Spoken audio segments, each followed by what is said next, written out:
இன்றைக்கி ஒரு sweet recipe தான் பார்க்க போகிறோம். அது என்ன மோதகம், கொழுக்கட்டை எப்படி வேணாலும் சொல்லலாங்க. ஆனால் இது டேஸ்ட் நல்லாயிருக்கும். இதுக்கு ஃபஸ்ட்டு ஒரு 100 கிராம் சிறுபருப்பு எடுத்து கடாயில் போட்டு நல்லா வறுத்துக்கலாம். கூடவும் பச்சரிசியும் போட போகிறோம். 1 கப் பச்சரிசிக்கு 100 கிராம் சிறுபருப்பு, அதாவது அரை கப் சிறுபருப்பு கரெக்டாக இருக்கும். கடாயில் போட்டு கலர் மாறுற அளவுக்கு கொஞ்சம் வறுத்து எடுத்துக்கலாம்.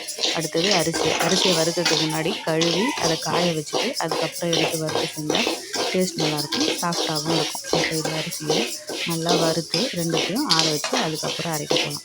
இப்போ வறுத்ததை எடுத்து ஒரு தட்டில் மாற்றி வச்சிடலாம். இது நல்லா ஆறட்டும். ஆறத்துக்குள்ளே வெல்லத்தை நசுக்கி கொஞ்சம் காய்ச்சி வச்சுக்கலாம். இதை ஏன் காய்ச்சி செய்யணுன்னா கல் மண் தூசெல்லாம் இருக்கும்ல, அதுக்காக தான். இதை நல்லா பாகுபதம் வரணுன்றது அவசியம் இல்லை, கரைக்கிற அளவுக்கு இருந்தால் போதும். நல்லா இதை கரைச்சி எடுத்து வச்சிடலாம்.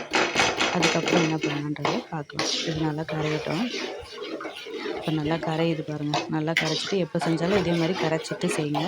அதுக்குள்ளே ஆறின பருப்பு எல்லாத்தையும் அரிசியை அரைச்சிக்கலாம். குறைன்னு அரைச்சிக்கலாம். அரைச்சிட்டு குக்கரில் சேர்த்து 1 கப்புக்கு 2 கப் தண்ணி வச்சு ஒரு விசில் மட்டும் வச்சு வேக வச்சுக்கலாம். இதில் இப்போ அந்த ஆற வச்ச வெள்ளைப்பாகு இருக்குல்ல, தண்ணி, அது தேங்காய் துருவந்து, ஏலக்காய் எல்லாத்தையும் அதில் ஊற்றி நல்லா கலரி விட்டுடலாம். தண்ணிலாம் இதுவே கரெக்டாக இருக்கும். ஆறினதுக்கப்புறம் இந்த மாதிரி கொழுக்கட்டைங்களாம் அதை பிடிச்சி வச்சிடலாம். அதுக்கப்புறம் ஒரு இட்லி பாத்திரத்தில் தண்ணி ஊற்றி சூடு ஏறினதும் இந்த உருண்டைங்க எல்லாத்தையும் அதை அடிக்கலாம். இது ஒரு 10 நிமிஷத்தில் நல்லா வெந்துடும். வெந்ததுக்கப்புறம் பார்க்கலாம். நல்லா இருக்குது, டேஸ்ட்டும் டிஃப்ரெண்ட்டாக இருக்கும். சாப்பிட்டு பாருங்கள், 2 நாள் வரைக்கும் கெட்டே போகாது. இப்போ எல்லாத்தையும் அடிக்க முடிச்சுட்டு ஒரு 10 நிமிஷம் கழித்து வெந்ததுக்கப்புறம் இப்படி தான் இருக்கும்.